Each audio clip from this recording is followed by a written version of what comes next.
Russell, Texas, Bentley. He's a legend. He's a story. He's a beautiful heart who, in this insane situation between Russia and Ukraine, picked the side of the people of Donbass. It's my honor and privilege to introduce Russell, Texas, Bentley. Hi, Russell. Hi, Elena. Thank you very much for those kind words. It's a pleasure to be with you. I respect your work very much. I've seen what you're doing, and I'm glad to see that we have more comrades in the information war. Thank you very much. Thank you for kind words, Russell. I have a lot of questions for you because, as you know, you are the legend of Donbass, the legend of Texas. Everybody wants to know what Russell's opinion is. You were even recently mentioned on one of our famous shows called Redacted here in United States. So everybody wants to know what Russell feels, what Russell thinks, because our guest is as good as anyone's. We have no idea, but you are right there on the ground. Could you tell us a little bit? How is the situation in Donbass right now? Are the civilians suffering? Are there daily deaths? Are there daily shellings? What the people are saying, what the people are feeling like on the ground where you're at in Donetsk? Well, it's better than it was, say, a month ago, but it was really, really horrible then. We're still we're still getting shelled on a daily basis by the Ukrainian army. They do just random shellings to kind of terrorize the whole city. And then they also specifically have targeted our hospitals, our schools, our churches, our open air markets. The Krita have been hit several times, particularly the district, Petrovsky district, where my wife and I have a house. It's very close to Mariinka, very close to the front. There's been 4 houses on our street that have been hit. And maybe a month ago or less, we had a heavy artillery shell, probably 122, that landed within 100 meters of our house. Shrapnel rained down on our house. Wow. So Russell, go ahead. It's a very difficult situation. Also, another difficulty that the people of Donetsk have these days is the tap water. Of course, everybody buys their drinking water. We're paying 4 rubles per liter, which is not unreasonable. But that's for drinking water. But our tap water, in some districts, it runs just for a few hours once every 3 days, like in Petrovsky district.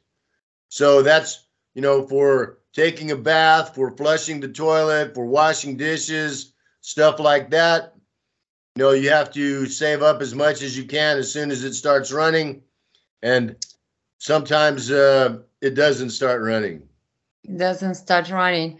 Russell, of course, the people who are watching this from the West and in the world and the countries around the world, they probably think that all this shelling and all the pedal mines, that the pedal mines could be this year, but all the terrible situation, humanitarian situation in Donbass that has been going on here has just started in 2022. My understanding is the people of the world have no idea because the Western media have not told them the truth about this situation. And you have been in Donbass since 2014, correct?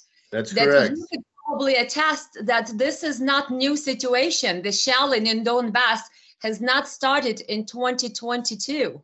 When did it actually start, even though it became different or more, or now this one's a little less, but when did the shelling of Donbass area that used to be a part of Eastern Ukraine and now in the year 2022 voted to join Russia, when did the shelling start in the area where you're at? Actually in the Donbass area, the Lugansk and Donetsk People's Republics, it started in the spring of 2014, even before I got here. One of the things that motivated me to come here was seeing the horrific war crimes that were being committed by the Ukrainian army, the Pravi sector, Nazi groups. And, I have to say, a lot of people, they get worried, they're like, oh, Russell, please don't say Nazi so much, but if a dog is a dog, then I don't really appreciate people saying, hey, please don't call that dog a dog. And these are real Nazis. I mean, the Ukrainian army is now filled, not just Azov, not just Pravi sector, but the actual army itself, filled with guys that say Heil Hitler. They have 1488 tattoos. They have swastika tattoos. They have, German Nazi flags on their tanks, on their bunkers, in their barracks, pictures of Hitler. They raise their hand and say Heil Hitler or Geroyam Slava, which is exactly the same thing as saying Heil Hitler. It was the Ukrainian partisan army that was collaborators with Hitler. So, this war has been going on since, the spring of 2014. And when the Maidan coup that was, directed, armed, paid for, completely controlled by the U.S. State Department, Victoria Nuland, Jeffrey Pyatt, the ambassador, U.S. ambassador. I mean, when they had the famous intercepted phone call where Nuland said, F the EU, and everybody's like, oh, she used bad words. That was missing the whole point. The point of that conversation was that every single person that she mentioned in that conversation ended up exactly in the position that she said she wanted them into. So that's how obvious it is that this is an American-controlled puppet government that uses war criminals, terrorists, neo-Nazis, real Heil Hitler Nazis as their muscle. And when the people of Donbass, who remember their history, who remember what happened right here in this area, 80 years ago during the German Nazi occupation, they said, we're not having that. We're not going to have dudes that say Heil Hitler, be our mayor or our police chief or anything like that. And the U.S. ordered the Ukrainians to send in the army, tanks, APCs, aircraft, airstrikes, artillery, the whole 9 yards. And they've used it. And when they first came in, the people of Donbass stood there in front of them and they put their hands on the front of the tanks. They said, look, we're your own citizens. We're your own countrymen. Why are you coming here to kill us? And they were killed. They were ran over by tanks. They were shot down. They were blown up. Yep, I've seen the videos from 2014 where the people standing on the streets are trying to put some tires and the tank runs them all over and on the high speed rolls into the city. That was shocker. But of course, Western media didn't show any of it over the years. I know that you have been interviewed by Western media over the last so many years. Did they ever ask you what is going on? Why are you there? Why these people are fighting? I mean, I'm sure you told them, but they don't come back here and deliver this, the news to us. Not at all. I mean, it's, I've been interviewed by the Independent from Russia, by the Guardian. The Independent from Great Britain, the Guardian from Great Britain, Australian Broadcast Corporation, Newsweek, Rolling Stone, Texas Monthly. I mean, these are major multi-million subscriber, mainstream Western media. And every single interview that they ever did, it was like to try and do a hatchet job on me, to try and discredit me or to say, oh, this is, a Putin stooge or something like that. Yeah. But really, Vice News also, even in 2015, they sent one of their clowns over here and, and they try and discredit me. But really, they can't, because they can't disprove anything I say. Everything that I say, they have to admit. And they say, oh, well, what he's saying is really true, but, it's totally what the Pentagon, or what the Kremlin is saying too, and it's like, well, if it's true and we're both saying it, then what's the surprise about that? The Western media, the only thing that's worth watching Western media for these days is to literally understand that what they say is, literally the exact opposite of the truth. Exactly. I wrote a article back in the spring of 2022 about Western media coverage of the Operation Z, the special operation here. And on March 14th of 2022, the Ukrainian army fired a Tochka-U ballistic missile at the center of Donetsk. It was hit by our air defense, and it was, unfortunately, it was filled with cluster munitions, cluster bombs. And of 50 cassettes in the missile, only 2 actually exploded because it had been intercepted. But those 2 cassettes killed 24 people on University Boulevard, just on, in the middle of a Monday afternoon, people driving to lunch, driving to work, whatever. And a photograph was taken, there's 24 dead people laying in the street there. One of the photographers here took a photo, an iconic picture, a man standing, a pensioner standing on the street over the body of his dead wife.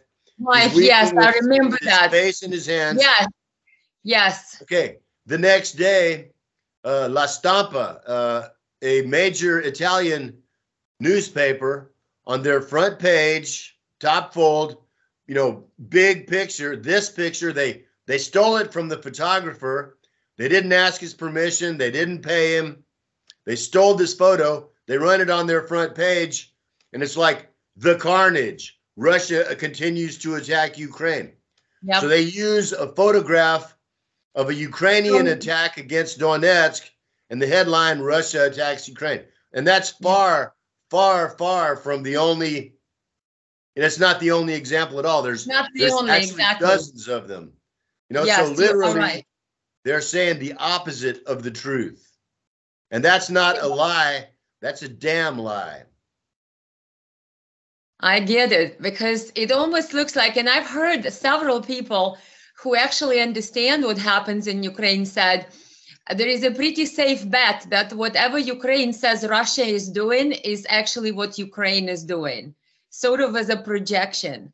And the Western media have been complicit for years of suppressing the truth and not sharing the truth with the people of the world, people of the United States, which brings me back to a lot of questions that we're going to start on right now. Okay. What it's like to be American, Russell, in the war, and how easy or how difficult it was for you to make a decision to join people of Donbass in their fight since 2014 for the last almost 9 years and counting. What it's like to be American in a war zone and to be surrounded by people that maybe you don't understand their language to start with, and how did you integrate yourself into helping Donbass and standing with people of Donbass?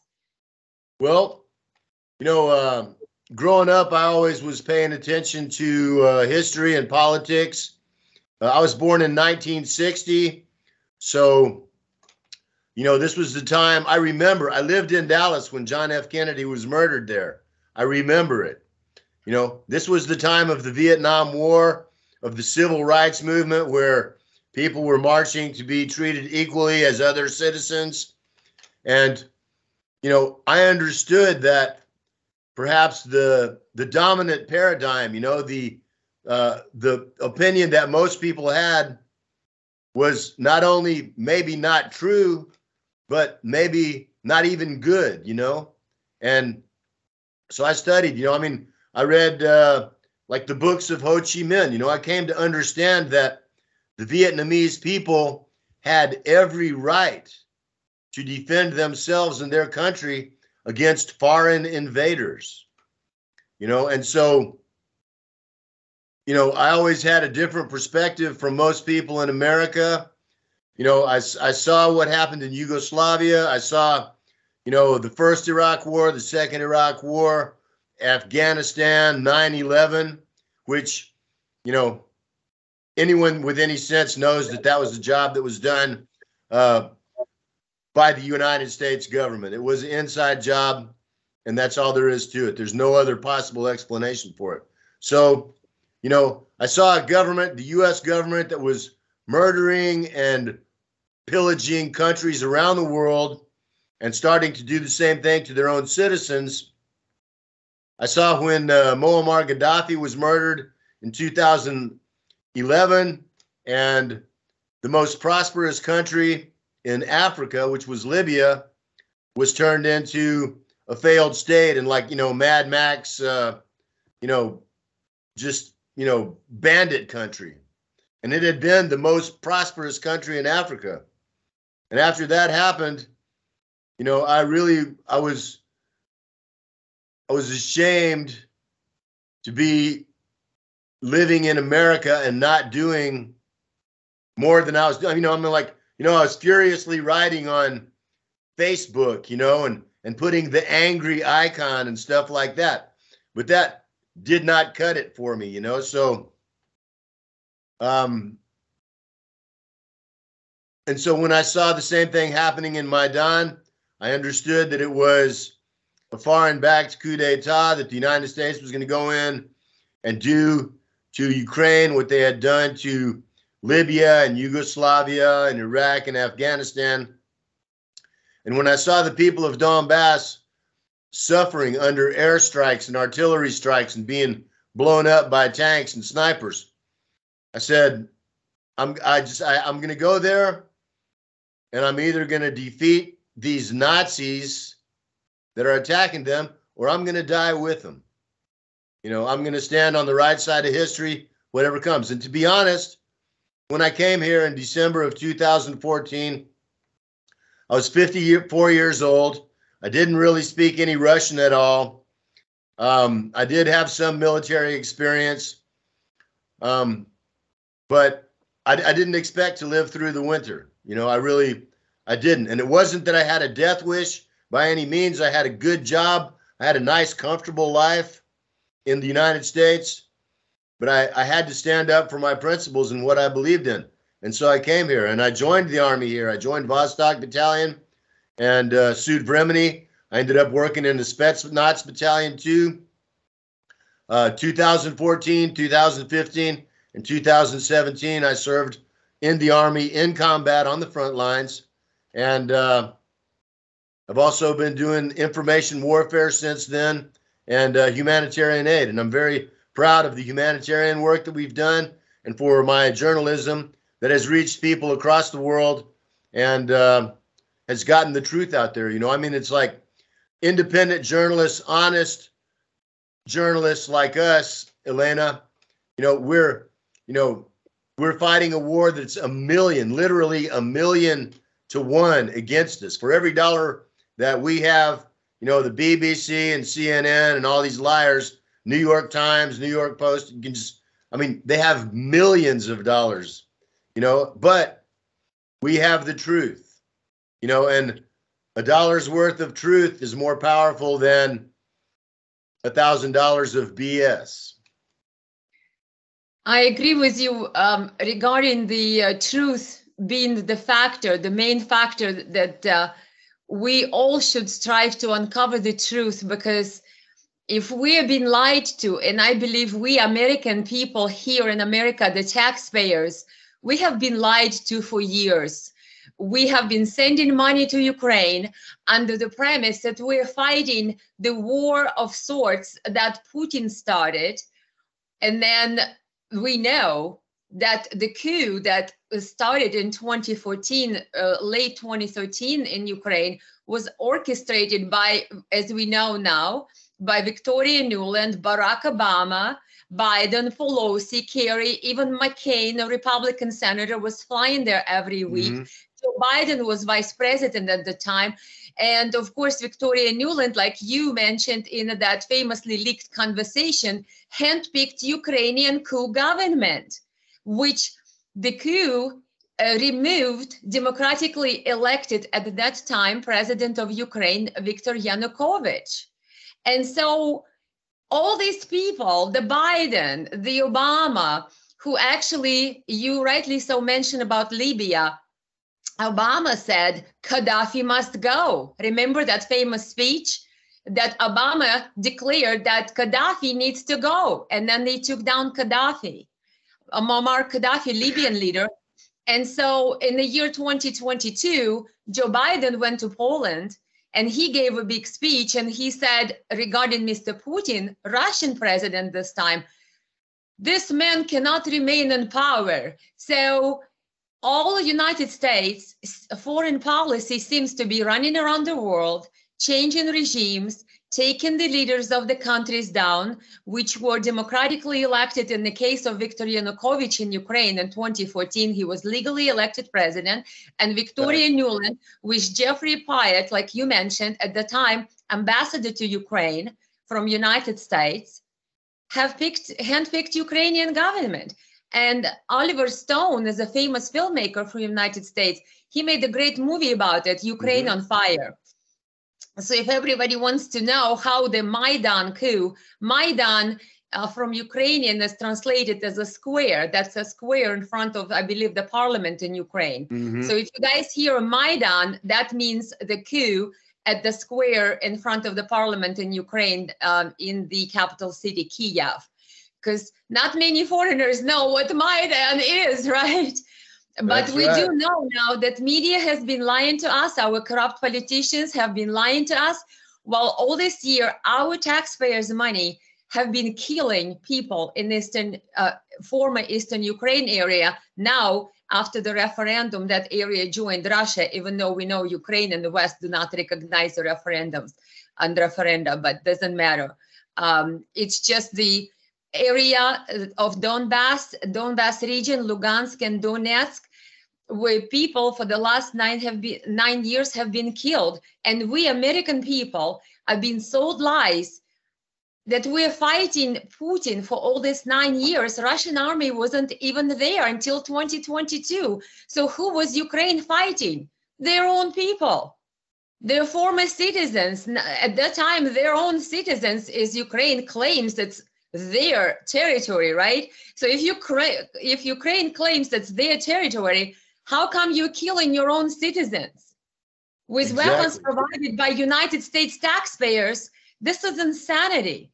And our government volunteered all of us to have blood on our hands by doing that. I mean, one thing that I think it's very important for American people, especially, to understand, Europeans as well, you know, as you say, that it's insanity, but it's not. They're not stupid. They're not crazy. They're genuinely evil, and they're doing it on purpose. Deliberate. They're deliberate. Yes, yes. I mean, and it's so easy to say, oh, you know, if only, you know, good old Joe Biden knew all the terrible things that the UCROPs were doing, then, you know, he'd put a stop to it. But no, he's the guy who's telling them to do it.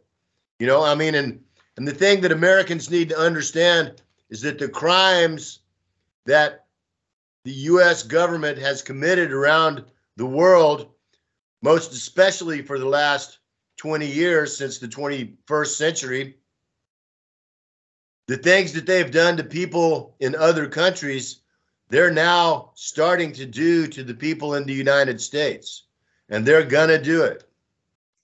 And we have no more free speech. If you post something that either Facebook or Twitter or YouTube does not like, the account is banned, the account is demonetized, or whatever they do to people just to suppress the truth. And recently, Elon Musk came out and exposed some of it, just a tip of the iceberg of how the former FBI officials were working for Twitter, and how in 2016 and all through the years, they were pretty much handpicked whom to silence, and how to silence the stories about Biden and his son Hunter, and how to make it all go away by labeling it Russian propaganda. So truth in America now equals Russian propaganda. So if they want to suppress something, they will say, oh, that's Russian propaganda. You can't disseminate it. You can't post it on your Facebook, or you can't. And so now we know that that story was true, but Twitter tried to suppress it on the orders of FBI, calling it a Russian propaganda story. Exactly. So nowadays, like I said, the safe bet is Russian propaganda equals truth. That's what it seems nowadays. It is. And, you know, my Twitter account was deleted. I was banned from Twitter in 2016. 2019, my Facebook account was deleted. I was banned from Facebook. And this is after years of getting, you know, being on Facebook and getting, you know, making a comment and say, okay, you're blocked for 30 days. And then I'd get back on after being blocked for a month. I'd get back on, and a week later I'd get another block, you know. And then finally one day they just erased my account. My YouTube account that I had for 12 years was blocked. It was deleted, and I'm totally blocked. I can't start another one there.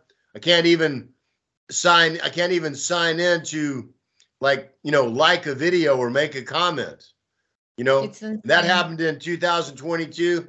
I made a short 40-second video from the front with a column of Russian armored vehicles. And basically I said, hey, these guys are here to liberate the good people, to help the good people. And the bad people, we're going to kick their ass. And that's all it was. It went viral. I mean, it got hundreds of thousands of views in less than 24 hours. Wow. And the next day, my whole YouTube channel was gone, you know. And that's what they do. Yeah, that's what they do. That's what they do.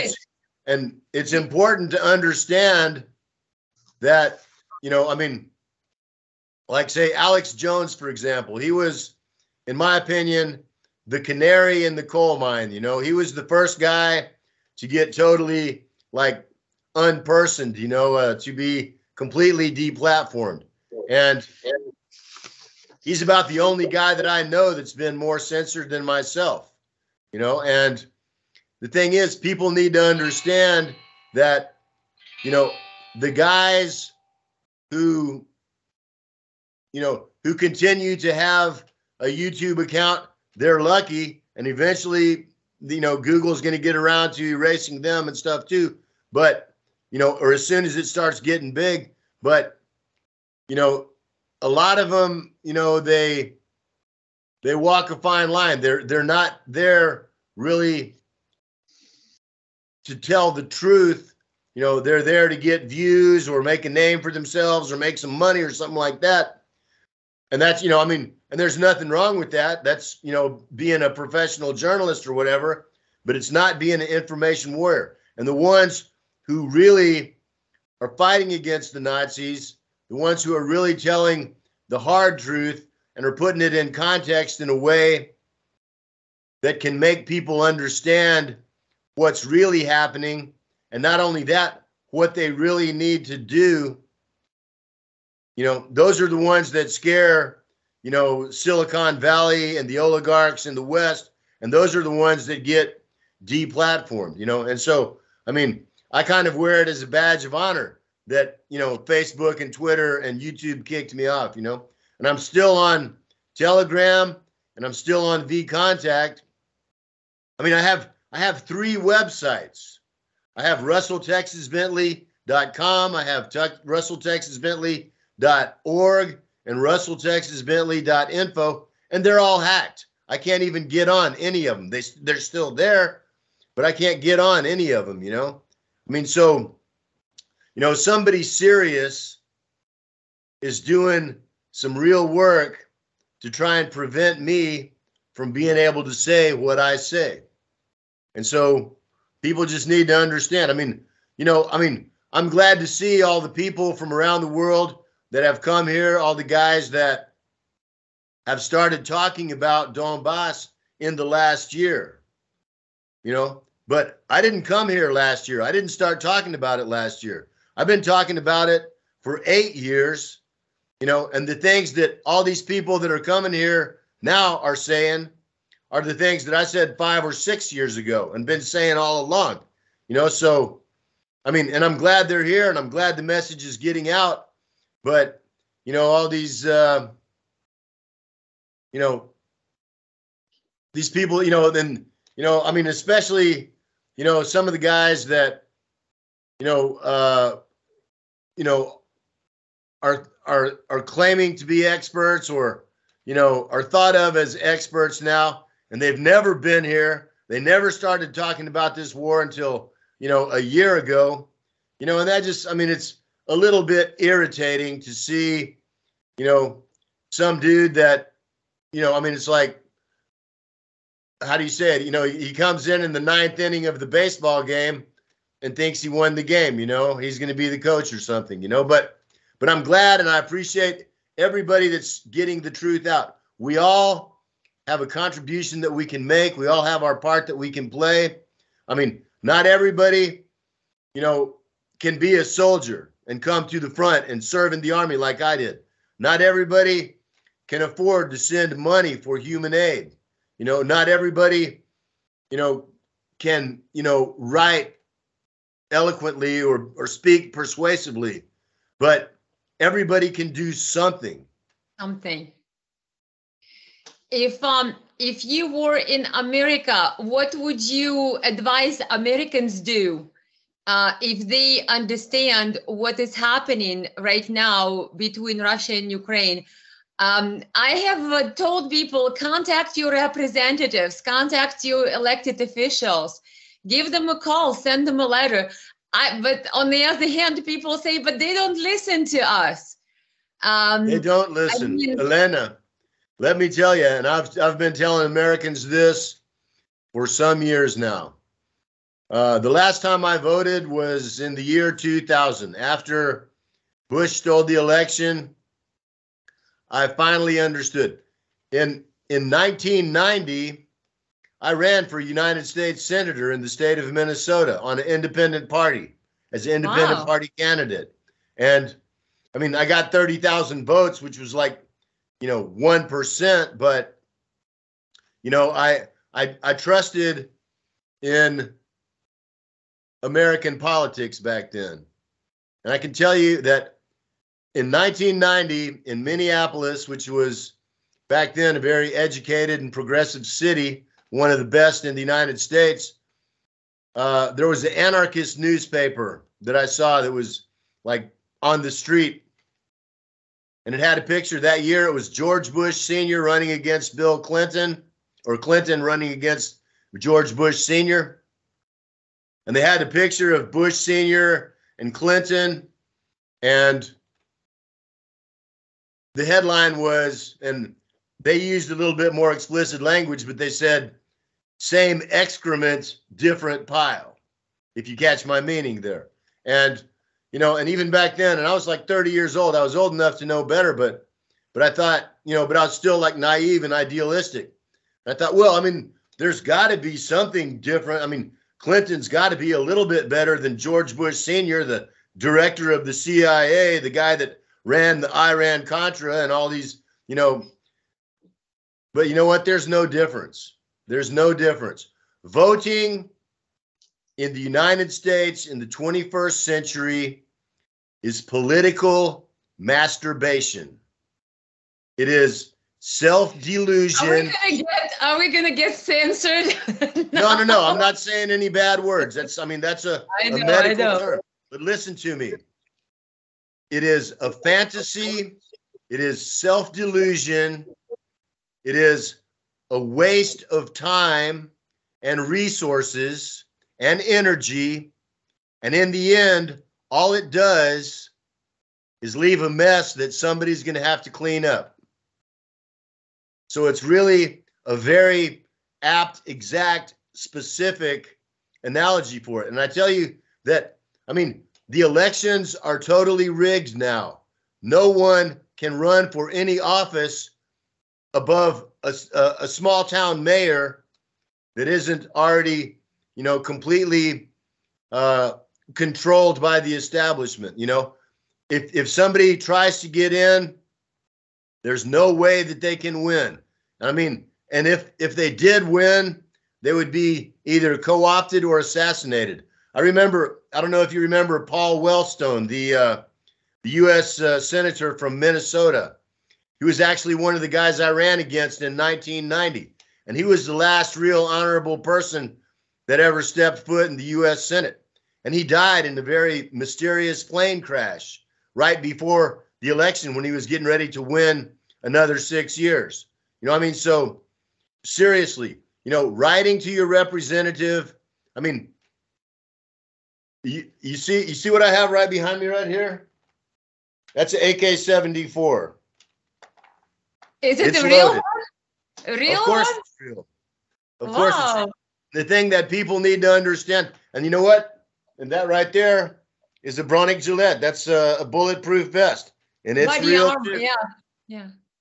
And the people of the United States need to understand that they face the same exact enemy that the people of Donbass faced.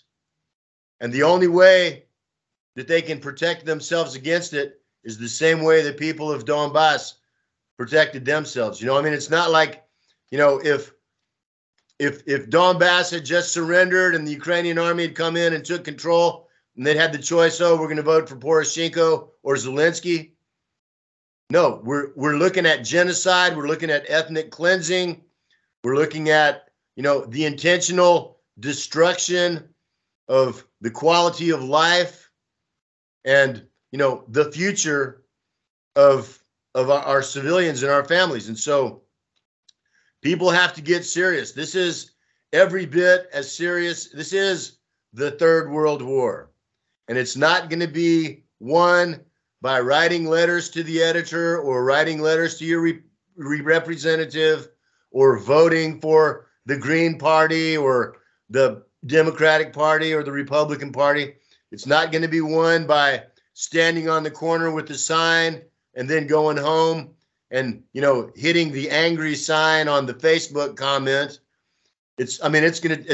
People are going to have to make they're going to have to suffer and they're going to have to sacrifice. They're going to have to endure just like the people of Donbass have. And I mean that. And I'm talking to, you know, and actually I have to say that in America, I'd say 97. Well, here's another thing I say about America, and I'll try and put this nicely too so we don't get censored. If you eat poop for long enough, you get used to it. But if you eat it for too long, you start to like it. And then when someone comes along and says, hey, don't eat that, it's bad for you, it's disgusting, are you out of your mind? And then the people are like, no, we like it, it's good, we've been eating it for so long. Oh yeah. 97%, in my opinion, of the people in the United States these days have been eating it for too long and they like it. That's bad news. But the good news is 3% of the population of America is 10 million people. And 10 million people that understand what's really going on. And if they get together and do what has to be done, they can make a difference. And that's what it's going to take. Well, everybody is predicting that the United States at some point will descend into the civil war. Holding fingers crossed, but the way it's going, there is definitely people are left voiceless. People are constantly censored. There is no more free speech. The elections are selections. I know I also ran for office in 2020. I ran for United States Congress. I have seen what happened on the elections night, I could see the numbers and how they went up and then they went down, and there's a mystery what happens to these numbers. It's insanity. And it's not I it's don't know. not a mystery, and it's not insanity. We know what happened. They rigged it, and they didn't do it because they were crazy. They did it because they were doing it on purpose. And it's one of these things that nobody wants to acknowledge that. And God forbid somebody says anything about it. Oh, but we have perfect elections. So in other words, the denial, the lies is our everyday lifestyle in America. No matter it's a TV, no matter it's if a politician speaks, or is it a journalist, quote unquote journalist, or if you talk to somebody on the street, Americans are really not interested at large. Maybe a small percentages, but the war in Ukraine, we're shelling billions of taxpayer dollars. Most people cannot afford groceries anymore. We keep printing money. Inflation is insane, but nobody really, voices a concern. Ukraine, it's someplace over there. No, you being, first of all, paying for salaries, government officials of Ukraine, the social packages, Zelensky's salary, all the parliament members, we are paying the salaries. We American taxpayers. But American taxpayers seem to not care. I mean, another 100 billion. Oh, let's do another 100 billion. And now our Congress, our Senate in May of 2022, when they voted one of the first bills, there was 40 billion to Ukraine aid. And the same day, they tabled and blocked the bill of 48 billion that would provide help to American small businesses, the gyms, the restaurants who suffered during COVID closures. The same Senate didn't have enough votes to help American small businesses and American citizens. And they voted that same day for 40 billion to Ukraine. I'm thinking, people, you don't understand who these people work for. They're not working for us. And they're lying to us that they're trying to save Ukraine by sending weapons and sending all this money. The only thing it does, it kills more Ukrainians. Wouldn't you agree? That's exactly right. What does the help, quote unquote, from America in the EU, in your mind, and the weapons actually do to Ukraine? Are they saving Ukraine and Ukrainian people? No, they can't. And you know what? There's no question about how this war is going to end up. Russia is going to take control, or rather liberate, as much of Ukraine as it feels it needs to in order to secure its own national borders and to secure the lives of the ethnic Russian-speaking people in Ukraine. You understand that this, Ukraine and this part of South Russia was under German Nazi occupation during the Second World War. This is the part of Russia where the Nazis came. In Donetsk, the city of Donetsk, there's a mine here in the center of the city, just a couple of kilometers where I am right now. And the German Nazis occupied this city for 700 days, less than 200 years. But they threw 75,000 people down that mine shaft in 700 days. And it was 360 meters deep when they came here, and it was 60 meters deep when the Red Army came and drove them out. And it was filled with human bodies. And the German Nazis, when people say, the Nazis hated the Jews and all that, they killed 6 million Jews. Okay. Yeah, they were against the Jews, that's for sure.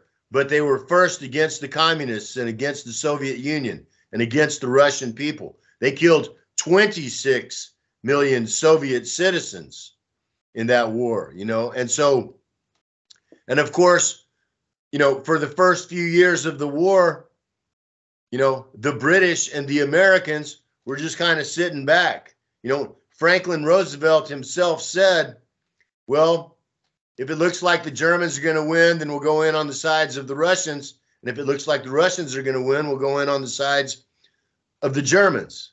And in fact, they did. After the Second World War, thousands, multiple thousands of Nazi war criminals were relocated to the United States and to Canada. Chrystia Freeland, who's really, she's the deputy prime minister, but she's the boss of Canada now.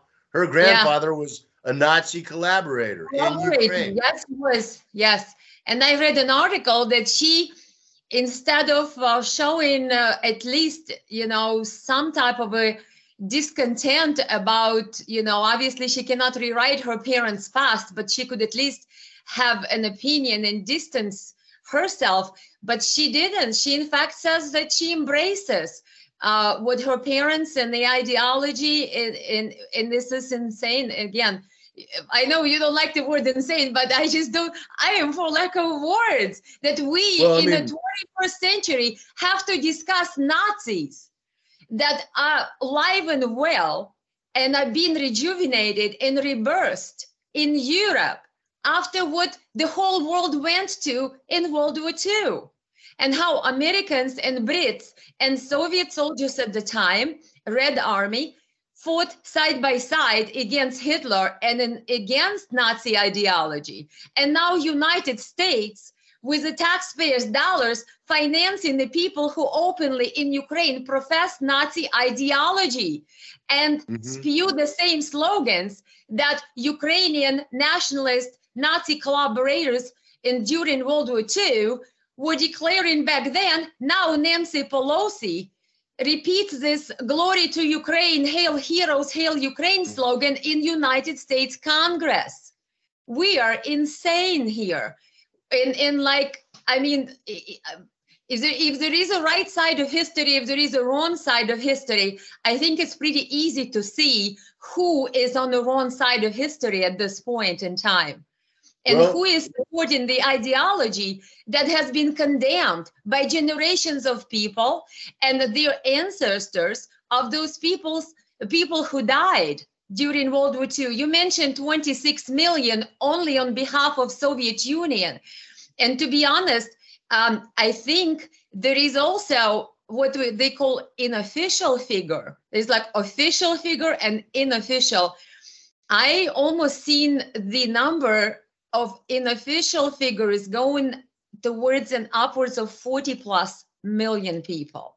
So we're saying that 40, 20, 30 million people, millions of people died during World War II fighting against Nazi ideology that proclaims that there is one group of people superiority over other groups of people. And now in Ukraine, with the United States, the beacon, quote unquote, democracy and rights and freedoms and human rights and equality, that we are actually installed the Nazi regime in Ukraine, who allows the Nazi ideology professing militants in their army, the Azov battalion and all these other battalions, the official part of Ukrainian military forces.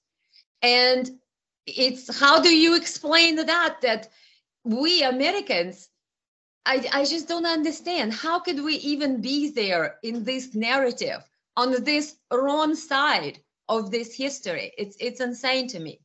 Well, and first of all, people need to understand that for the last decade or so, every year, Russia has introduced a resolution in the United Nations to condemn the glorification of Nazism and fascism. And for the last 8 years, the only ones that voted against it were the United States and Ukraine, out of the whole United Nations. Some nations abstained from voting, but majority of nations were like, of course we condemn, Hitlerism and Nazism. And the United States and Ukraine voted against it. And they said, oh, it's for because we support free speech. Free speech, exactly. I was going to say, really, you support free speech here in America. Let me tell you a few things about free speech in America. Of course. I mean, if you see a man walking down the street in a dress and you say, look at that man wearing a dress, you can get arrested or you can get sued for it. You know, because I identify as a woman, so you have to call me a woman. You know, I mean, so what free speech is there, you know? I mean, yeah. But so, and the other thing I want to say too is that, you know, Americans who have so little grasp of history, but if you really look at it, what the German Nazis did, what Hitler wrote about in Mein Kampf in the 1930s, and what they tried to do in the 1940s against Russia was really exactly the same thing that the Europeans did to the Native Americans, to take all their land and basically just kill them all, you know, or put them on, you know, ethnic cleansing and genocide on an industrial scale. So, you know, Americans need to understand that a lot of the ideas that the German Nazis had, you know, which Nazism, fascism, well, first of all, fascism was described by Benito Mussolini, the founder of the Italian Fascist Party. He said it should better be called corporatism because it is the merger. It is the merger of the state and the corporations, exactly. Yep. And that is exactly what the United States has today. The corporations own the U.S. government. Yep. And we see what happened with Nord Stream 2 and how now all the businesses and the corporations are moving into Europe. That market is now up for grabs for all the American corporations. And of course, I read an article about the land in Ukraine. I even think President of Russia, Mr. Putin, had given an interview and he said, everybody's worried about Ukrainian grain that cannot leave Ukraine and cannot be distributed. You guys don't understand that that's not Ukrainian grain anymore. It's owned by all Western corporations. And I did a search and of course, Zelensky signed a law which was to allow the sales of the land. Ukrainian land was under moratorium and the sale of land was prohibited for a long number of years. But Zelensky, first order of business, quickly signed the law allowing that. And of course, Ukrainian people have protested that because they were afraid that the land will be sold to foreigners and foreign corporations. But they found the ways around it. There is plenty of loopholes and finds out there is a lot of foreign companies now under whether declassifying the land from agricultural to some other use or making 50-year leases.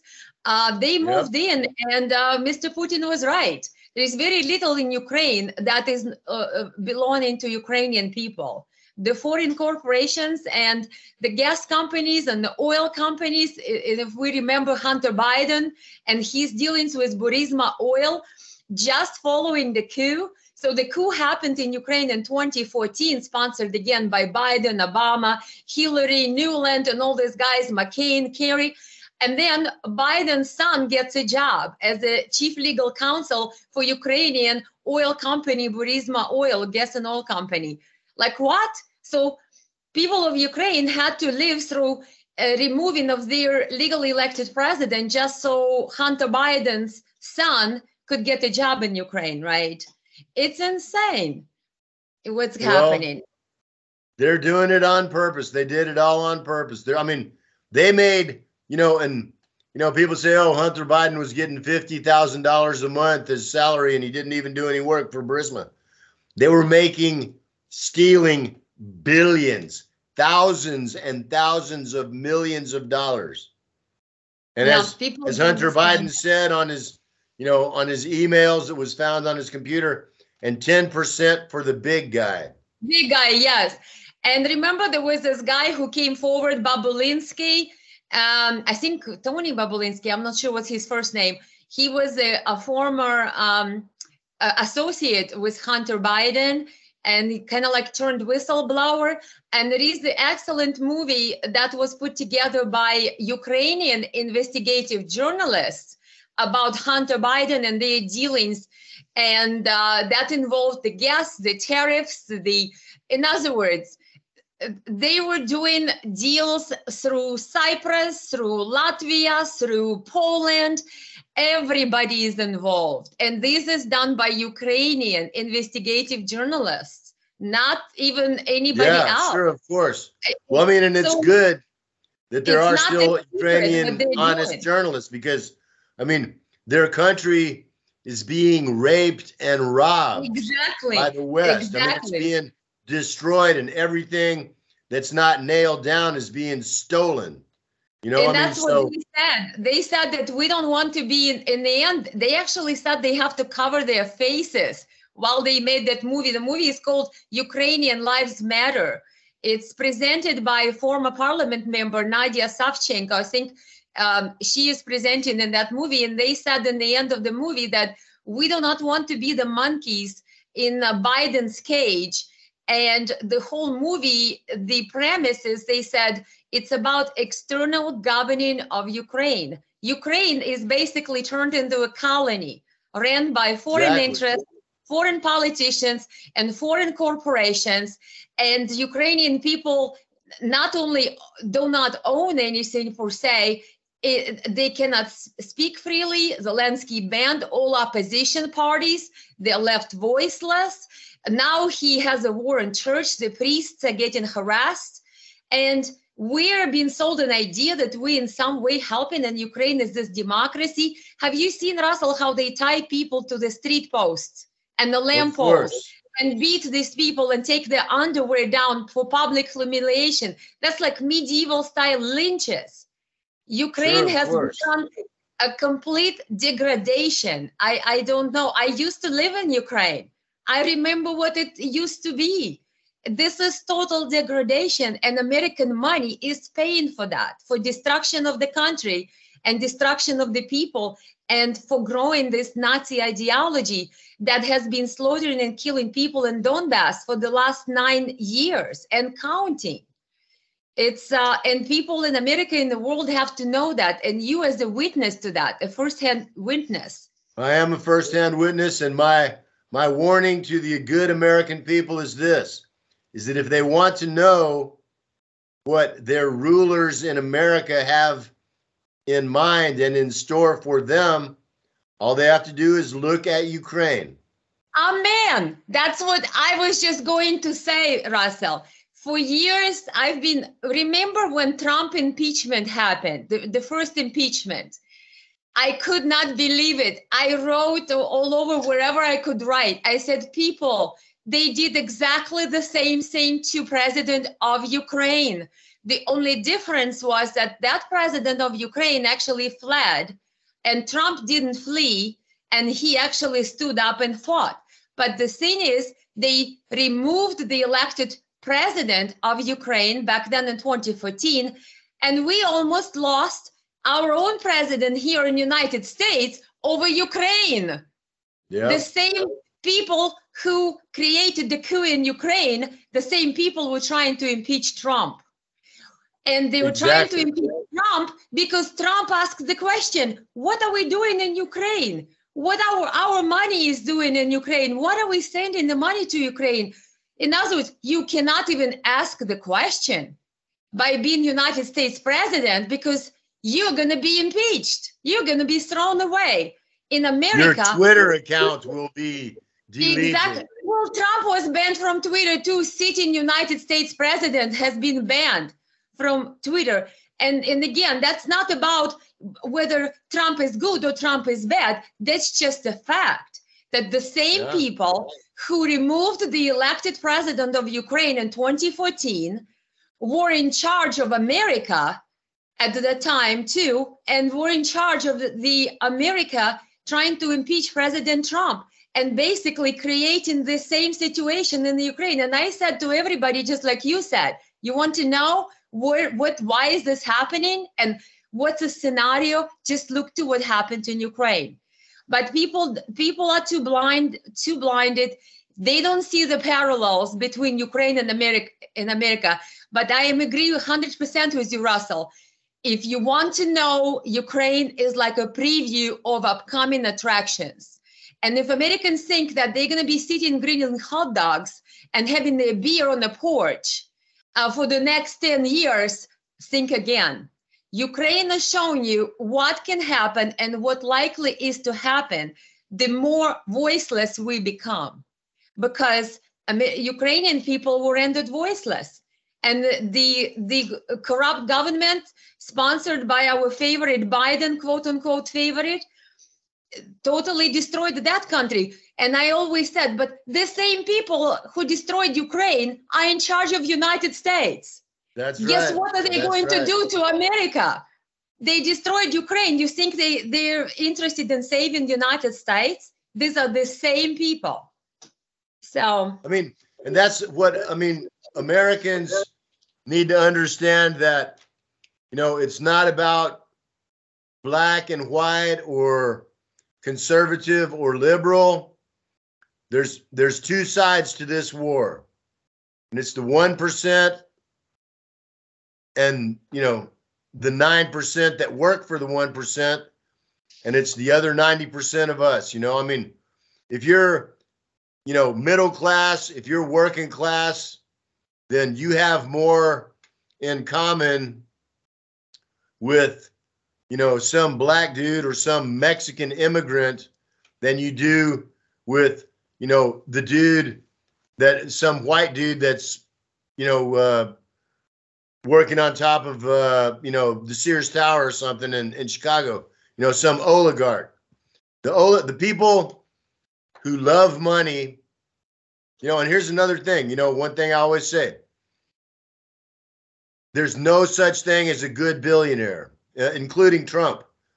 No one can earn $1 billion, $1,000 million. That can only be stolen or swindled, you know, and that's 1 billion. You know, I'm talking about, you know, some of these guys, Elon Musk or Bezos or Bill Gates, you know, they have tens or 20s of, you know, $100 billion. That much money cannot be earned. It can only be stolen or swindled. And it's not even money at that point. It's political power, you know, and so no one can earn it. No one deserves it.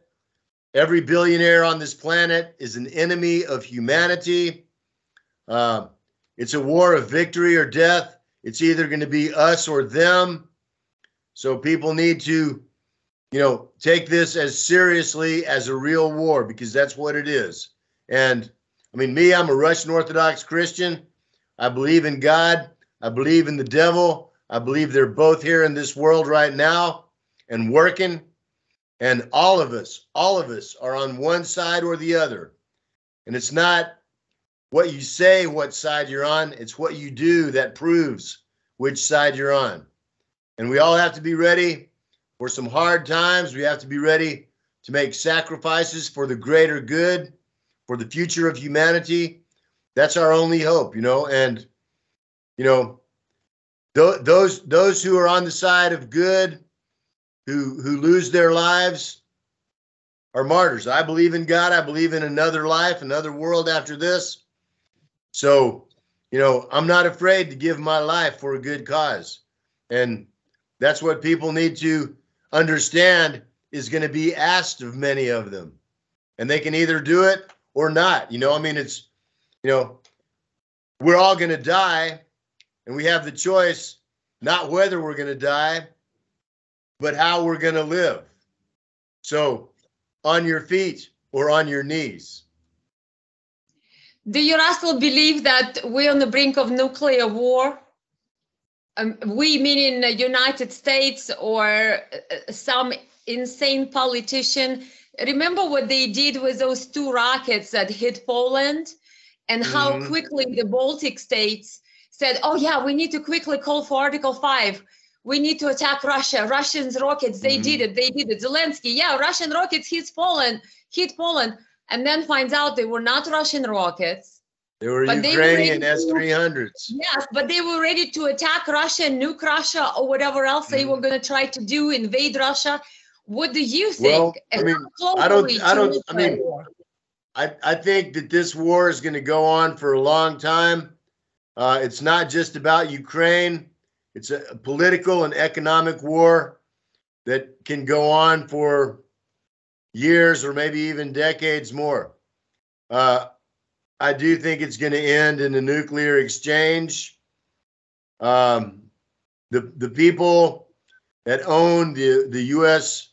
government and military are, I mean, they're completely evil. They're criminally insane.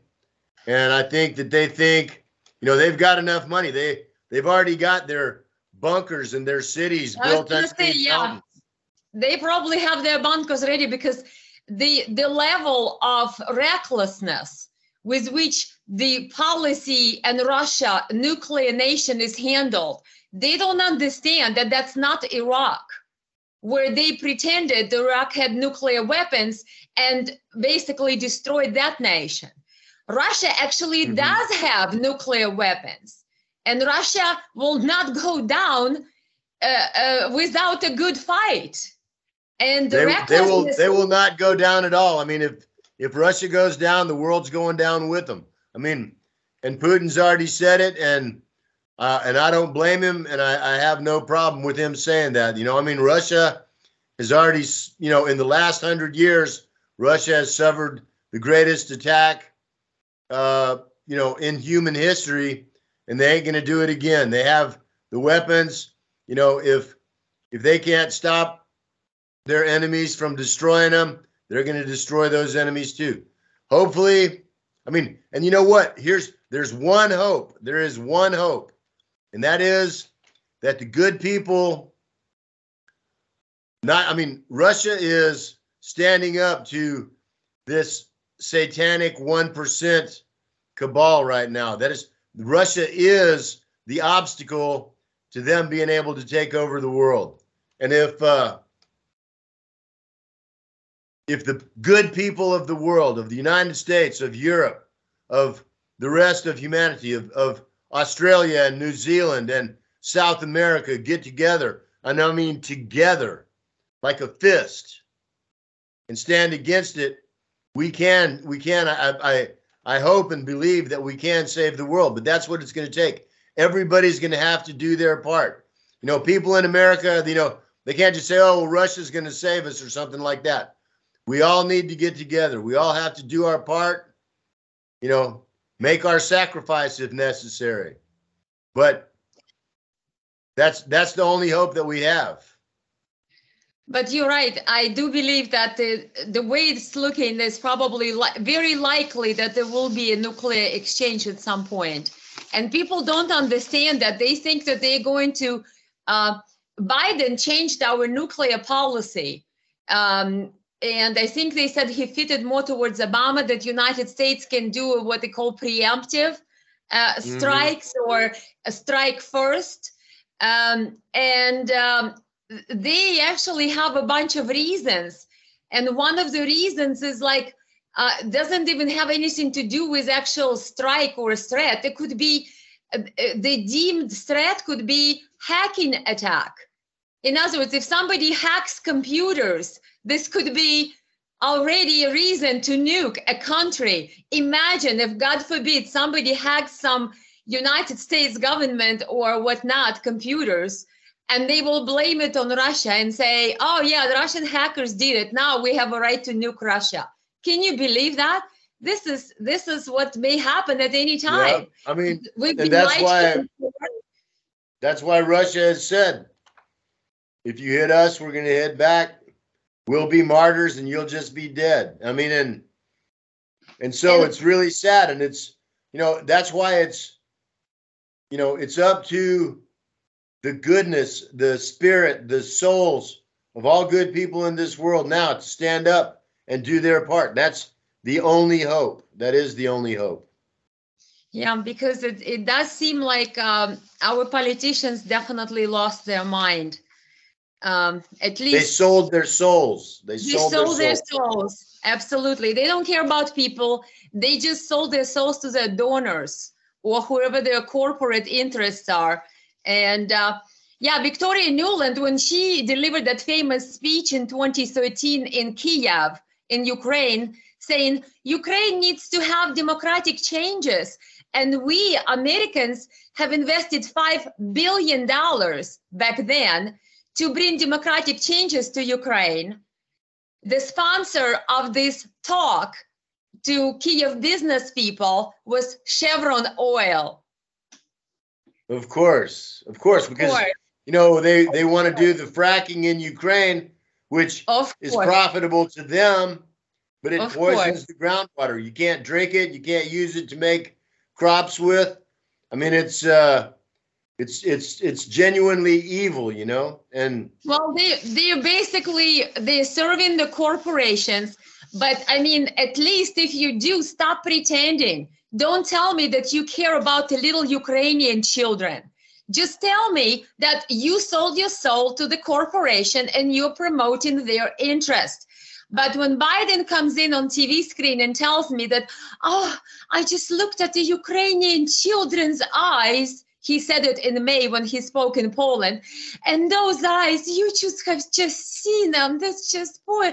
I'm thinking, really? You have not noticed Ukrainian / Donbass children's eyes for the last 9 years, and all of a sudden you see the children's eyes, right?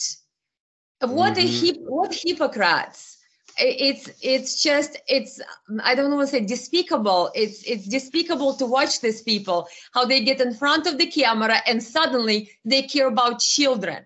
The children in Donbass were dying, and children and adults and alike, women and elderly civilians were killed in Donbass. I spoke about it. I wrote about it.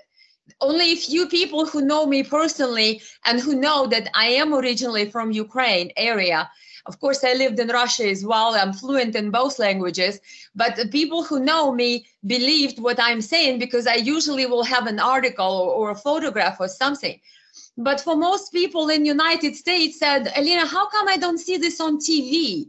And if I don't see it on TV, it must not exist, right? That's a logic nowadays. So, and media, of course, has been complicit. But my question to you, Russell, is what about Russian media? Have you seen Russian media over the years in Donbass, or are they coming only right now, or have they been reporting? Because I have not seen a lot of information in Russian media over the years about Donbass. I watched a little bit of their, political shows, news shows, just to see what's going on. Did you notice an increase of Russian media interest in Donbass, or did you guys have a stable interest in what's happening? No, of course. Since the special operation started, it's, Russian media coverage has increased tenfold. In the years before, there was some kind of, token coverage. There's really, there's some great channels, like I'm working with an information group called Vozmezdi. They're from Russia. They're doing a lot of human aid, a lot of information journalism like that. Zargrad TV also is a good, has been doing a lot of good stuff here over the years. 60 Minutes, Sovolov, I think the guy and his wife, they've done some good stuff too. A lot of Russian media has been less than impressive, and I'd say that about RT too. In what sense, Russell? Well, just that their lack of coverage, and not only that, but they're kind of waffling the words that they choose. The way of their coverage is like, oh, well, we have to show both sides, and maybe, you know, they say since Russia invaded in February 22, you know, I mean, it wasn't an invasion, it was a liberation, you know, I mean, and it's like, there's not, you know, and it's, I mean, it's not like they're not as bad as the West that just outright lies and tells the opposite of the truth, but they put it in such a way like, you know, we don't want to offend our Western partners, you know, or something like that, you know, and it's like, hey, this is a war every bit as much for, I mean, this is a bigger war than the Great Patriotic War. This isn't for the future of Russia, it's for the future of humanity. And Russia is the spear point. Russia is the guiding light for all good people in the world. And, you know, I mean, there's so many things that, you know, I mean, like, to be honest, you know, I've been to Moscow a few times. I've been to St. Petersburg. I don't really like those cities. And I don't really like a lot of the people in those cities because they're liberals. You know, they're rich. They all drive $300,000 Beamers and Mercedes. And, you know, I have no respect for people like that. When there's people fighting and dying here, and, you know, who defends Donbass defends Russia. So the people here have been defending Russia for 8 years. And Russia owes a great debt of gratitude and respect to the people of Donbass that they have yet to pay, and that they need to start considering how they're going to do that pretty soon, you know? I mean, yes, Russia has supported us, but Russia has supported the people of Donbass, you know, up until, you know, this last year. They supported the people of Donbass the same way that the U.S. and NATO supported Ukraine. Oh, we'll give you some money, we'll give you some bullets, we'll let you do the fighting. You know, and so, I mean, you know, I'm a citizen of Russia, you know, and I'm proud of it, you know. I'll tell you something, though. You talk about freedom of speech. There's a law in Russia now that you can go to jail for saying something that discredits the Russian army. You know, I mean, so, you know, no criticism I'm proud allowed, to be a Russian. right? You know, I'm a very patriotic Russian. I've defended Russia with my blood and with my life, with a gun in my hand in battle. You know, so anybody that wants to question my patriotism, you know, they better have spent more time in battle on the front than I have, or else they just need to go ahead and shut up about it, you know. But at the same time, it's not patriotic to pretend that serious mistakes haven't been made. If you don't address the mistakes, you can't fix the mistakes. Absolutely. Why do you think, Russell, that Russia was able to successfully join Crimea and nothing happened to Donbass? I watch a lot of different interviews, and of course, like I said, in Ukrainian and in Russian, just to get the perspective from everyone, to see who's got grievances for what. And sometimes I hear people who, in their mind, would like to have seen, and they are Ukrainian people who obviously do not agree with the Nazi regime that is ruling Ukraine and that came to power in 2014. And their grievance is that why is that Russia didn't help and didn't basically, you know, conjoin or join Donbass as they did Crimea in 2014. Do you have a way of explaining how come that, you know, I know that Crimea had a referendum to join Russia, and I believe Donbass just had a referendum to be independent or autonomous but within Ukraine, correct? Yeah, so that's right.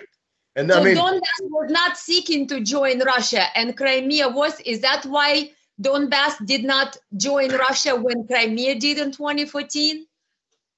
Well, I mean, for me, and, you know, I can only say this is my impression, my perspective, but sure. Crimea, the Sevastopol Navy base, is a strategic, existential military asset for Russia. They simply could not afford to lose it. They did not think that Donbass, so they were going to take Crimea whether the people wanted them to or not. Of course, the people really did want them to by the vast majority, but they weren't going to let anyone, take away their naval base there, period.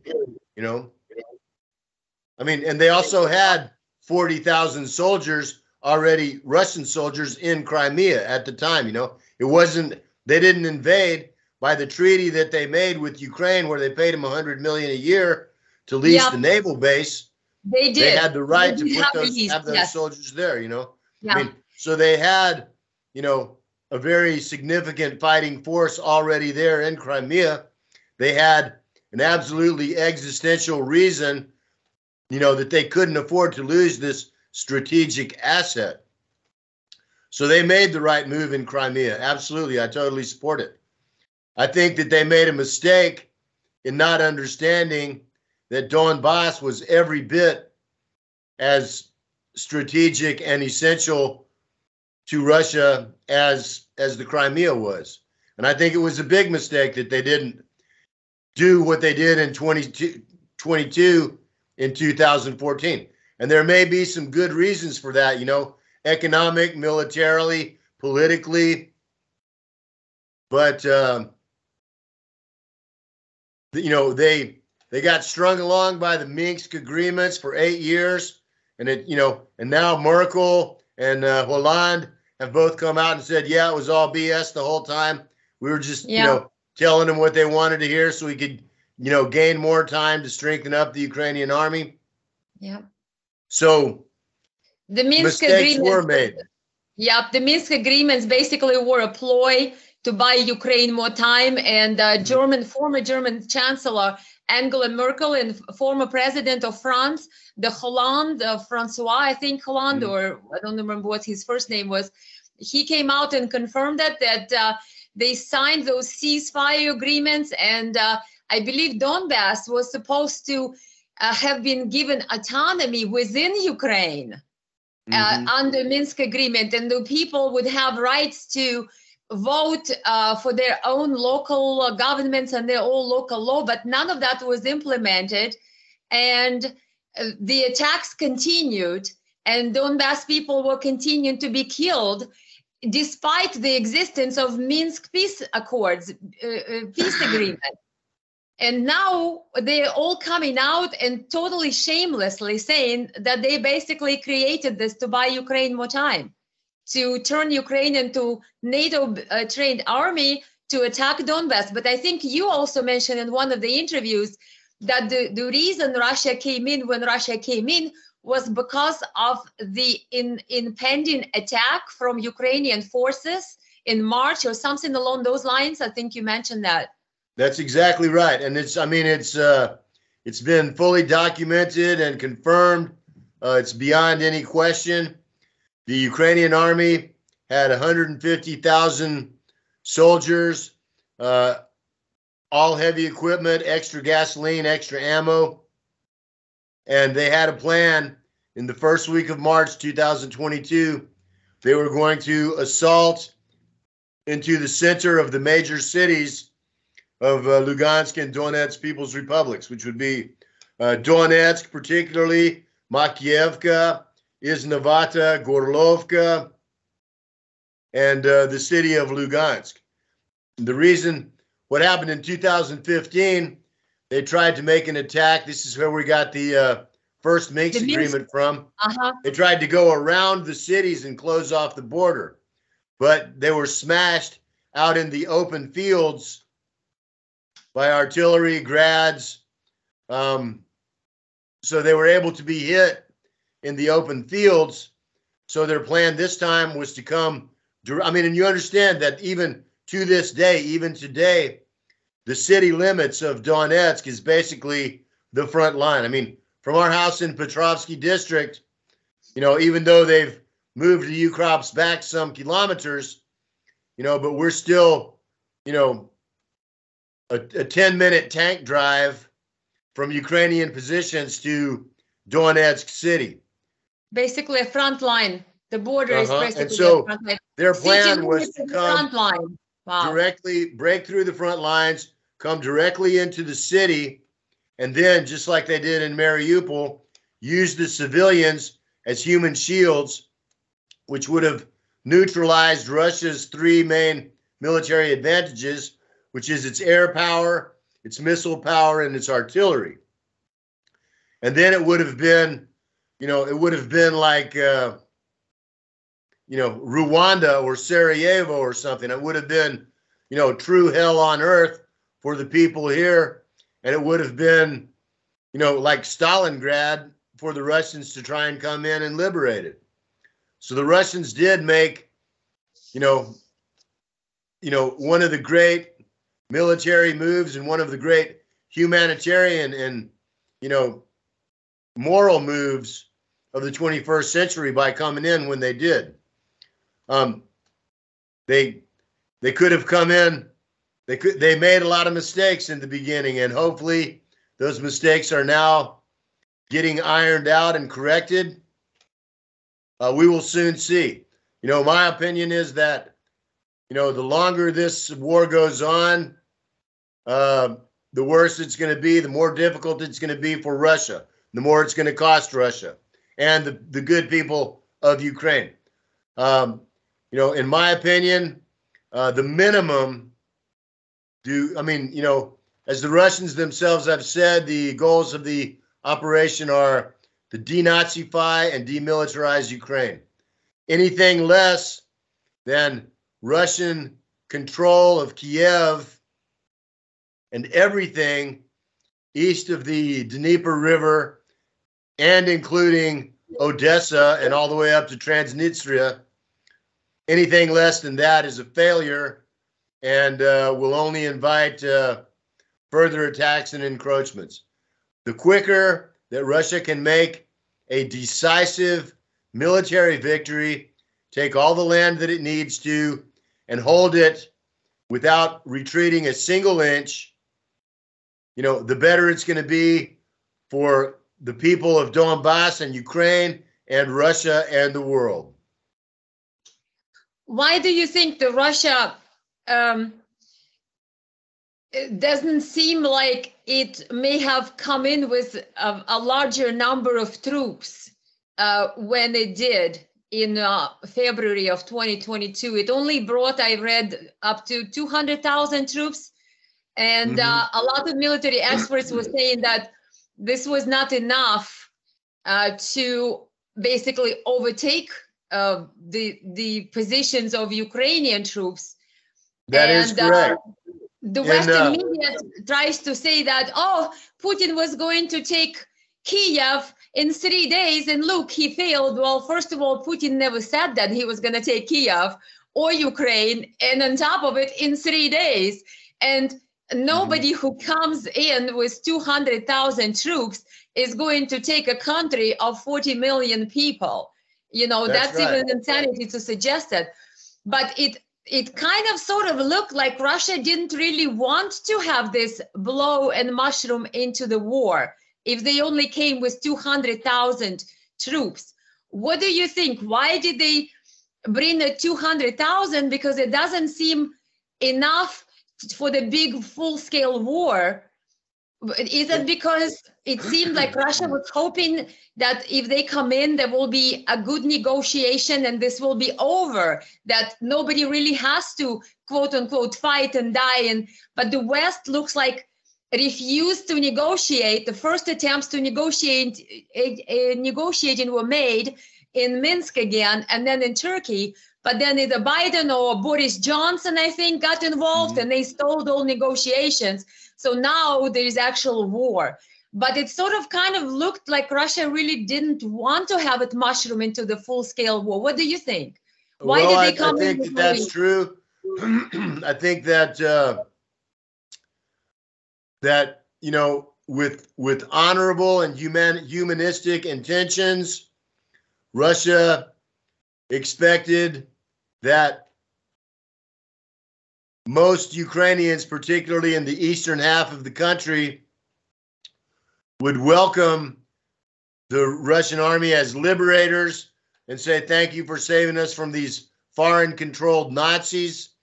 You know, that many of the Ukrainian soldiers would, you know, surrender or even join with the Russians to try and liberate their country from the Western, you know, occupiers that really control, you know, Kiev. And it just didn't happen. They underestimated the propaganda and brainwashing that's been going on in Ukraine most intensely for the last 8 years, but even before that, you know, for many years before that. Operation Dynamic, other CIA, you know, USDA, you know, USAID, yeah, USAID. Yeah, all that kind of stuff was Look going at the on here book. for many, many years. Yeah, the books in the library. I think I've seen the American citizen journalist, John Mark Dugan. He posted a video of the books that were founded in one of the Lugansk area libraries, I believe. After then, when the Soviet army, I'm saying Russian army came in there, keep thinking World War II, you know, Soviet army, because it's basically very, very much of a repeat of history here. But in those books in the library, every book, NATO and Me, the book for children, 3-year-old, NATO and Me, and there is a stamp, USAID, paid with American taxpayers' money, brainwashing Ukrainian children about Stepan Bandera, Nazi collaborator with Hitler and during World War II, and about NATO, how grand it is for Ukrainian children to learn about joining NATO. And that's what they were, you know, like you said, the propaganda, the brainwashing from children up to adults. Well, I mean, I think, and I certainly hope that Russia now has a very realistic understanding of what is going to be involved in liberating, in achieving the goals that they themselves set, to denazify and demilitarize Ukraine, to remove it as a threat from, you know, the Russian homeland. And go ahead. Well, just that I think that they're in the process of doing it now. You know, the people here in Donetsk, you know, we love and trust and support Vladimir Putin and the good Russian people that have supported us for all these years. We wonder, you know, we understand, there is no question that there are a lot of fifth columnists of genuine traitors in Moscow, some inside the Kremlin, you know, that are working not just against, you know, the victory for the Ukrainian war, but working against the future of Russia. And those people need to be dealt with. And they, you know, they are a bigger threat to us than Leopard tanks or HIMARS cannons. You know, it's the traitors in Moscow that are the biggest threat to us and to the future of Russia. And we hope that they will be dealt with, you know, because that is, I mean, Russia cannot be defeated by an outside enemy. It can only be defeated by an inside enemy. Kind of like the United States, yeah. Yeah, exactly. And I mean, and we support Russia. You know, we have defended Russia for 8 years here and been glad and proud to do it because Russia defends the future of humanity. And we are in this together with them. But we'd like to see them get a little bit more serious and, you know, go ahead and get busy and let's go ahead and take care of business here, because the longer it goes, the harder it's going to be and the more costly it's going to be. Yeah, the more costly. How do you see, Russell, this end? What do you see? I've seen in some even Russian media, several personalities rather suggested maybe we will have a Korean scenario, meaning they will divide Ukraine and the part of it will be controlled by Russia to create a buffer, and that part of it will be controlled by Poland and Hungary and somebody else. I was surprised to hear, and these are some of the personalities that have quite a lot of media traction in Russia, throwing those type of ideas. What do you see? What do you see the Ukraine, or what may be left of it, or is there going to be Ukraine in the end of this war? How do you see this? And of course, I know it's not a crystal ball, but at this point in time, and these things can change, of course. But what do you see? Well, I think that the most likely scenario is something like Korea. I mean, like I said, if Russia controls anything less than Kiev, and basically a line from Kiev down to the northern tip of Moldova, but at least along the eastern side of the Dnieper River. Anything less than that is a failure and defeat for Russia. So they have to take that much. West of that point, there's really nothing there. That's the most hardcore Lvov Nazis, Ivano-Franco. I mean, these are, these are the real hardcore banderistas. There's nothing there that's really worth the trouble of having them do terrorist attacks and, like that. I mean, so they can have that, maybe it'll make the Polish a little bit more, friendly towards Russia. If Russia says, yeah, okay, go ahead, take Lvov, whatever, whatever part of it you want. The interesting part is that following Stepan Bandera, that Nazi collaborator with Hitler, Ukrainian quote unquote nationalist, is criminalized in Poland. So if, Poland, and of course Bandera and Banderites, the members of his Galicia division during World War II, slaughtered hundreds of thousands of Polish people, as well as other people and Russian people and Jewish people, even Ukrainian people who didn't agree with their Nazi ideology. So that would be interesting to see how Poland would work with the Western Ukraine if that ever happened, where Poland criminalizes the very heroes that they hail as their national hero, and which Ukraine now hails as a national hero. And Polish Sejm, their parliament in 2018, I believe, voted to criminalize the people cannot follow Stepan Bandera's ideology in Poland. And few days later, Ukrainian parliament condemned Polish parliament, condemning Bandera. Can you believe that? It's insane. So of course, I know that that's true, and and it's ridiculous, but at the same time, from the Russian point of view, all right, if all the crazy Bandera Nazis want to fight all the crazy Polish NATO Nazis, let them go at it, as long as it doesn't affect Russia, our great ally Belarus, or anything east of the Dnieper, let them go at it. Let them deal with their own failed state that they helped to destroy,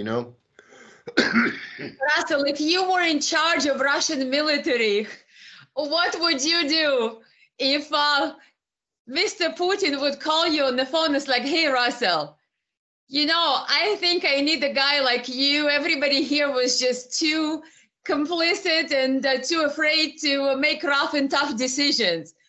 If you had your hands free to bring it, basically to make a home run out of this and finish this war, like you said, sooner than later, what do you think some key points that either need to be addressed or you would like to see happen? What do you think needs to be done to wrap this up, of course, as much as possible? And maybe if you were in charge of Russian military operation, what would you do? Well, if Putin called me up and said he wants to put me in charge of military operations of the Russian army, I would say no, thank you. Oh. I would say, talked to Alexander Khodorkovsky, the founder and commander of Vostok Battalion, the greatest commander that's ever stepped foot in Donbass. I'd say talk to Prigozhin and Surovikin. Put them in charge. They've done great work. Alexander Khodorkovsky is a genius commander. He is, he is a bogatyr. He is like the power man, the Superman in Russian fairy tales. Yes. Like he is a warrior from God. Yeah. And I really mean that. Prigozhin is maybe not such a nice guy, but he's extremely effective. He's a man that was there with his men in Soledar the other day. So what we need, and Surovikin too, is a man that gets on the ground with his men on the front in the fight. That's the kind of commanders that we need. We need guys that have been shot at and have done shooting to make the decisions. Why do you think they removed the Surovikin and replaced him with General Gerasimov? Is that because Surovikin would be more effective in this other deputy position, or you think it's some type of possibly internal struggles between different ideas of how things should be handled in the Russian military? I don't think that they removed Surovikin. I think that they've put Gerasimov back in charge because he is, he is like the head of the whole Russian military, everything. So he's now responsible for the whole thing. And so, and he can say, okay, the Navy needs to do this, the Air Force needs to do that, the Army needs to do that, the Special Forces need to do that. He has the rank and the ability to order all those different fields to do what he says they need to do. Surovikin was the head of the rocket and aerospace before. Yes, airspace troops, yes. And he's going back to that now. I think that when the Russians finally make their big move, that the rocket and aerospace, the air power of Russia is going to be what really dominates Ukraine when Russia makes its move. So Surovikin's going to concentrate on that. I don't consider it a demotion from him. He's done great work. Prigozhin too. Soledar is the first, significant victory that the Russian military has had in 6 months at least. And and it was funny too, and it's and this is like another way that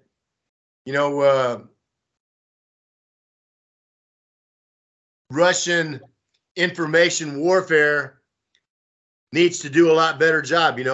When Soledar was taken, the Ministry of Defense said, oh yes, it was a combined arms operation and Russian artillery and our Spetsnaz blocked the escape and stuff.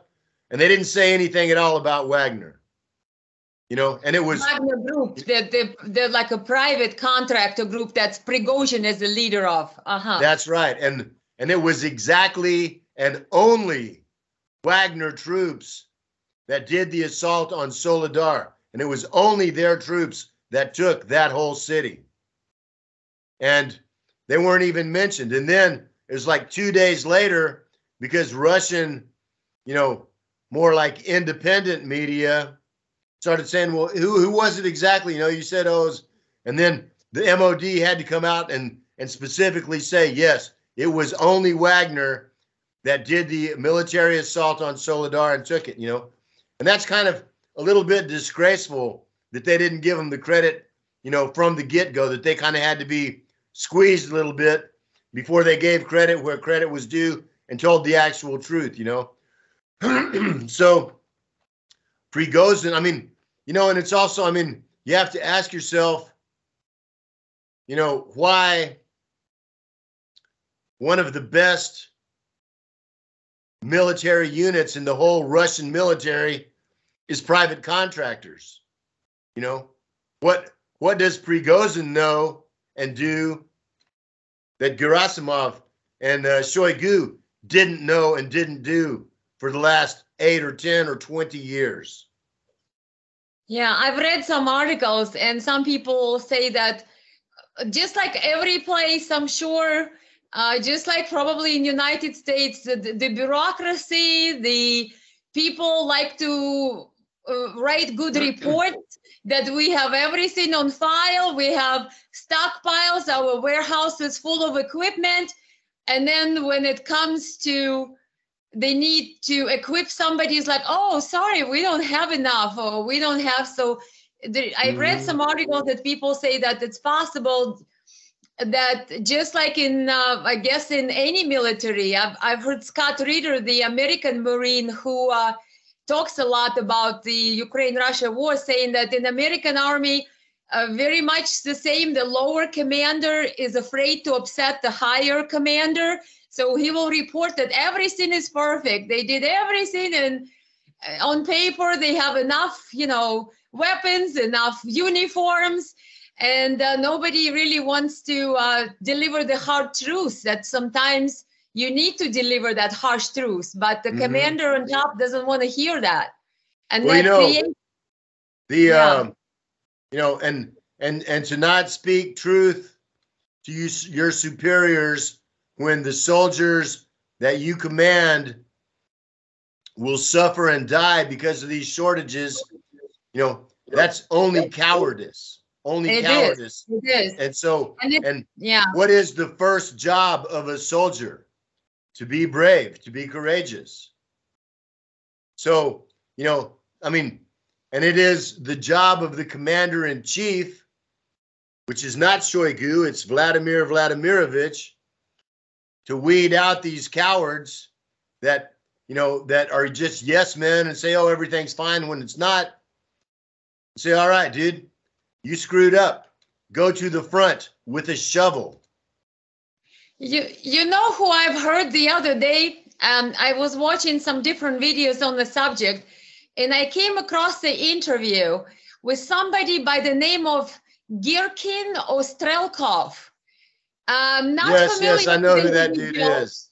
But in the latest, what's happening on the front, and thanks to YouTube suggested videos, that's how I get to see some of these new videos that come up. He said something in his interview together with some other gentleman dressed in a uniform. I don't remember that gentleman's name. They said in their mind that Putin, President Putin, needs to become a commander-in-chief, and take leadership and actually become a commander to command Russian troops. I thought that was an interesting thought. What do you think about that?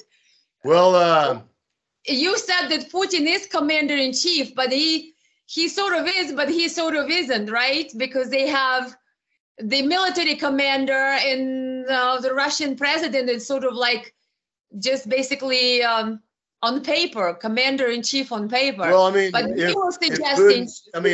It was Putin's decision. It was not Shoigu's decision for Russia to come into Ukraine. It was Putin's decision, and he is the commander-in-chief. And as far as Girkin, he's a guy with a very questionable history here in Donetsk or Donbass. He came here. He was here in 2014. He retreated from Slavyansk. He gave up about half of the territory that the Donbass People's Militia then controlled. He's not very well liked here. He actually, after he retreated, he was chased out of Donbass and told, never to come back if he wanted to continue living. He came back for a little while. During the operation, he hung out with Russian troops. They kicked him out back to Russia too. He's not a very reliable or trustworthy or credible source. I mean, I agree that Putin needs to take more hands-on control too. I mean, and and Gierkin, whose Pozivnoy is Strelkov. Oh, that's why he has two last names, because one of his code names. I couldn't figure that out. I see. Yeah, his real name is Igor Gierkin, you know, like the little pickle. Well, for some reason, YouTube thought it was important that I view this video. Every other suggested video had his name in it. I was like, oh, I better watch this, and I will ask Russell about this guy. What? Well, yeah, you know, if YouTube suggests it and supports it, you know, then you can probably figure it's something that's not in the interest of something is interesting. Why it wants me to see that? Yeah, that's true. Russell, tell us real quick about your humanitarian activity. I think I watched some of your interviews before where you mentioned that your sister has a foundation, I believe. It's my godmother. Oh, your godmother. Pardon me. Could you tell us a little bit about the humanitarian work that you do, and maybe something, if anybody wants to take part of it, what can they do to help the humanitarian effort? If somebody has it on their heart, maybe they would like to know more how you do it, and how could it be done if anybody wanted to? Well, I started out in 2015 working with the Hans Spetsnaz Battalion, doing humanitarian aid. Our first mission was to help Anna Tuv, whose husband and daughter were killed in a Ukrainian artillery attack. Her house was destroyed. She lost her left arm. She had a 2-week-old baby and a 3-year-old son she had to take care of. That was our first mission. We helped her to get money to get her life back together, get a new prosthetic arm like that. I worked with Sud Vremeny, which is a Russian communist organization. I was in their military unit for a while. And we brought a lot of human aid into Donbass from people in Russia. Then in 2015, I co-founded Donbass Humanitarian Aid with my godmother, who grew up in Donetsk, moved to the United States in the early 2000s, and still lives there. She's Orthodox Christian. You can look up, if you just Google Donbass Humanitarian Aid, it'll come right up. It's a registered 501c3 charity in the United States. We do only humanitarian work with civilians and kids mostly, orphanages, kindergarten, stuff like that. People with big families whose houses have been hit by shelling, those kind of things. So if people in the West want to support, you know, humanitarian aid to civilians, Donbass Humanitarian Aid is the way to go. I can send you a link to them. You can put it like in the description of the video or whatever. Yeah. I also work with a group now called Возмездие, which is Возмездие. It's a Russian humanitarian and also Orthodox Christian organization. We help not only the civilians here, but also some of the heroes that defend the civilians. And so, you know, they're humans too. The DPR, the Donbass troops have done the very heavy part of the work of defending Donbass for the last 8 years, and plus some of the really hard work in this last year here. And they've done so much with so little. I mean, the Russian troops come in and sometimes they need stuff too, but they have a lot more than what a lot of the Donbass guys are working with. And so, you know, even stuff like, you know, gloves or flashlights or sleeping bags, stuff like that, you know, coffee or, you know, cigarettes, things like that. You know, our guys need that too. And Возмездие and me and some of my friends, we're working to help them out too. You know, I mean, so you do a everybody. lot of, yeah. I'm on Telegram, and I'm on VContact. They're about the only places I have left now. But and I'll send you the links to those too. Sure, and VContact is a Russian, right? Is it a VContact is like a Russian platform? Yeah, VContact is basically Russian Facebook, and it's really cool. It has more than 600 million members. Wow. They're from all over the world, not just Russia. Wow. There's a lot of English speakers on it too. People from China, from India, from South America. The quality of information, the quality of people, the quality of the discourse is orders of magnitude higher than what you find on Facebook. I mean, how do you type it? Is it VK or VContact, or how? What is the web? You can just, if you put a capital VK, capital V, capital K in Google, it'll come right up. Okay. It's basically Russian Facebook. Telegram is kind of like the Russian Twitter. Also, how people find you on Telegram? Tell people how to find you on Telegram. It's Tejas Donbass on Telegram, and basically the same thing. I mean, if you just Google my name, Russell Bentley or Russell Texas Bentley, you might have to go down through all the hit pieces that they put up at the top of the search, but eventually you'll find me on VContact and on Telegram. And one thing though, you have to watch out on Telegram. Ukraine propagandists have made, I mean, for a lot of pro-Russian channels, including mine, there are multiple fake accounts too, fake accounts, like clones, yeah. Yeah, and so you have to watch out for that. My main channel on Telegram has about 13,000 subscribers. If somebody goes there, they're in the right place if they have about 13,000 subscribers. Yeah, and the same thing. I have like 13,000 friends and followers on VContact too. I mean, so if it's only got like 100 or 10 or something like that, that ain't me. And so just I do some writing too from time to time. Just check me out on Google. Telegram and VContact are excellent. Really, they're the best platforms you can find in the West today to get real, uncensored, honest news. Excellent. Russell, tell us before we go, and in the last couple of few words, what it feels like to be right now in Donetsk, in Donbass, to be in the war zone. How do you guys cope with the deaths every day, seeing people dying, being deprived of the basics like water, having the fear of unknown, how this war is going to end, how long it's going to take, the neighbors, the people I believe you said in some of the interviews, some of your friends have died. You lost some of your friends as well, that you've been so close. How does it feel to a human being to be in the midst of all of that in Donbass?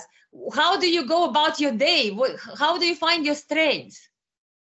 It's definitely the hardest thing I've ever done, and I've done some hard things in my life before I came here, but it's also the best thing.